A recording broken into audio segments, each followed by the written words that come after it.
Okay, so two well-known lawyers have given more evidence of a deep state operation to take out the Trump campaign, to take down the Trump campaign, something that President Trump has talked about. The FBI and officials at the DOJ, among others, working together to help protect Hillary Clinton and take out President Trump and officials.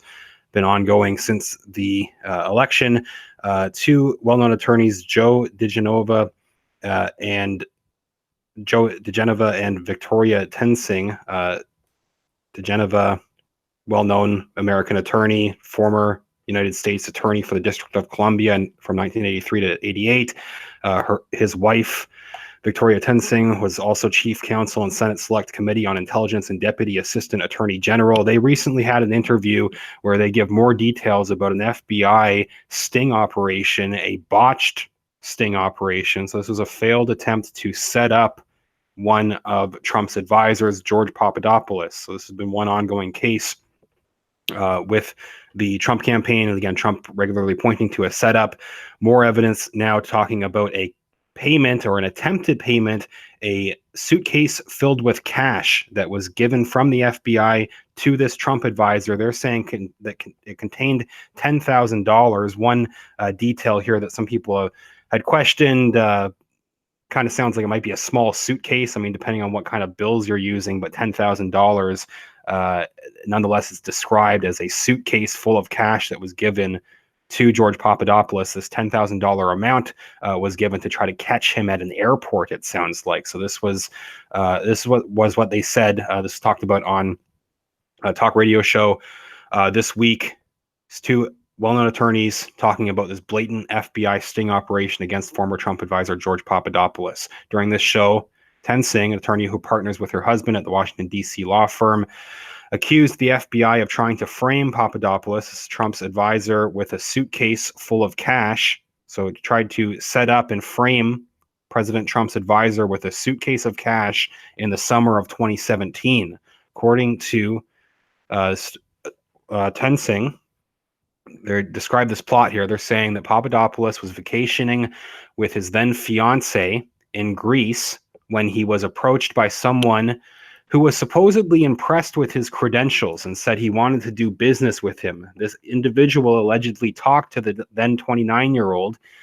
He then allegedly talked him into traveling to Israel to make a deal. So this was part of the setup.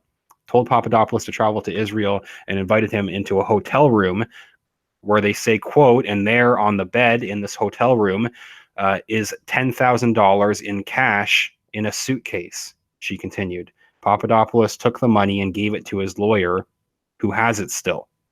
So I'm guessing, and they describe it further, but this was not the setup, this deep state setup, or the FBI who was trying to set up Papadopoulos was not expecting him to hand it over to his lawyer. He was expecting it to try to take it out of the country where they could have arrested him on that basis. So that's not what Papadopoulos ended up doing. So it kind of got in the way of the FBI's plans, I guess. They're saying Tensing said when Papadopoulos returned to the United States, he was greeted by FBI agents at Dulles Airport, and they started searching through everything that he had the second he landed. So they were waiting for him. Sounds like. She added, in fact, they already had his baggage from the plane. He couldn't believe that they had his baggage. It was a setup, said the host of this show, talking about these revelations from this week. So pointing out that it's a setup, and this attorney agreeing, yes, it was a complete setup. DeGeneva, they say, explained why the feds already knew that he hadn't declared that he had $10,000 and were expecting to find the undeclared cash. So they expected that he would be taking the suitcase money out of the country so that they could arrest him. That's what the feds were thinking was going to happen. And then they could arrest him because of him trying to take this money and then put the thumb screws on and make him squeal, as Gorka put it. This taking place midway into 2017, summer of 2017. So this is after the election, well after the inauguration, and you still have people within the FBI trying to set up a Trump advisor, I guess maybe to make him give up even false testimony. I mean, what could they be trying to use against him? You could speculate anything there. So they say, worst of all, they even say this, that according to Tensing, one of the FBI agents said to him, Papadopoulos at the time, basically openly saying that this was a setup to Papadopoulos, saying this is what happens when you work for Donald Trump. According to the FBI, you're going to be set up, and basically a warning that if you work for Donald Trump, this is going to happen to you, says the FBI. Papadopoulos tweeted that he would like to see Congress investigate the money. Quote, they are marked bills. They remain with my lawyer in Athens. Tweeted about this as well just yesterday, saying, I want Congress to investigate this money. They're marked bills. They remain with my lawyer. Follow the money. They go on here. They're saying they do point out the Daily Caller reporter interviewed an Israeli political strategist who set up this meeting. So not sure what role this there is here with this Israeli political strategist who helped set up the meeting between Papadopoulos and the Israeli oil consultant. It's possibly part of this whole setup after he saw a court document filed by special counsel Robert Mueller referencing the $10,000 cash payment given to the former Trump advisor. Quote, the defendant provided information about $10,000 in cash he received from a foreign national whom he believed was likely an intelligence officer of a foreign country other than Russia. A foreign country that's not Russia was involved in this setup. Intelligence officer from there reads the court filing, which recommends a fine between $500 and $9,500 for Papadopoulos.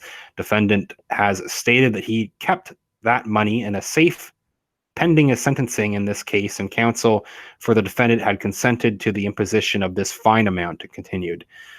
David Haivry is the political strategist who told Daily Caller reporter that he introduced a man named Charles Towell to Papadopoulos on, quote, his own initiative to work on a business deal involving an oil and gas project in the Mediterranean, saying Haivry and Towell, quote, said that Towell, quote, is a part-time consultant for companies that operate in Africa and the Middle East, and that when he introduced him to Papadopoulos, he was under the impression that the former Trump aide had, quote, good connections in the Eastern Mediterranean and the Middle East. Papadopoulos was arrested at the airport on a return trip from overseas on July 27th, 2017, according to the Daily Caller.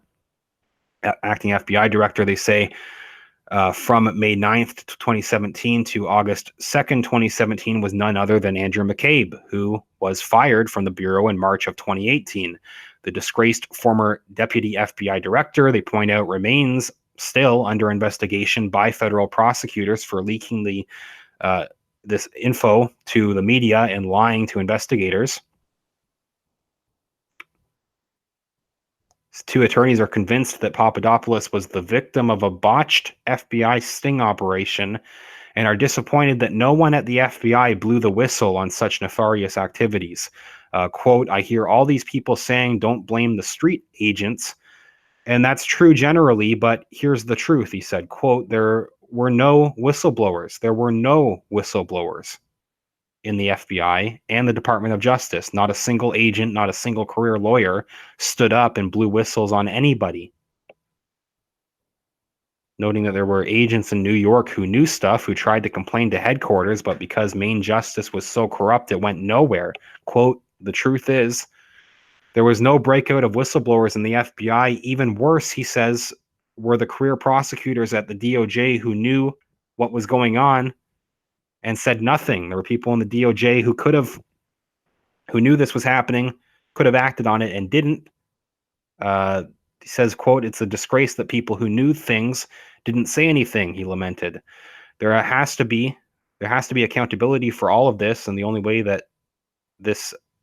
to have that accountability would be by a gigantic investigation into how it all happened, which means grand juries, indictments if necessary. The three agreed that Attorney General William Barr is doing a fantastic job so far, that they had nothing good to say about the However, they had nothing good to say about the current FBI director, Christopher Wray.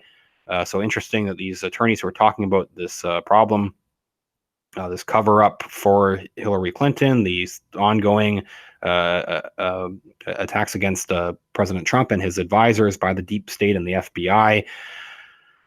These attorneys pointing this out are saying that William Barr is doing a good job as Attorney General. People following what's been going on with William Barr, especially in the last few weeks since the Mueller report, probably aware that there are a lot of calls from the other side, from people close to Hillary Clinton that are trying to smear William Barr.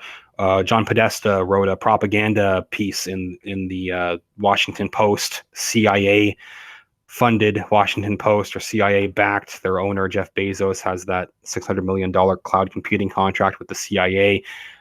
Bezos also hired Hillary Clinton's former campaign manager, John Podesta, to write articles, mostly just hit pieces against President Trump, is basically all that John Podesta uses his Washington Post columnist position for. He opened his most recent column here going on a whole rant. John Podesta went on a big unhinged rant against William Barr, against the Attorney General, and was trying to order Congress to take action against William Barr, and people obviously questioning what John Podesta is doing there exactly. All the responses, as usual, negative to that on his Twitter account. I'm not sure who John Podesta thinks he's convincing exactly by writing these sorts of articles, but it's something that you see mirrored across the mainstream media and by Congress, especially.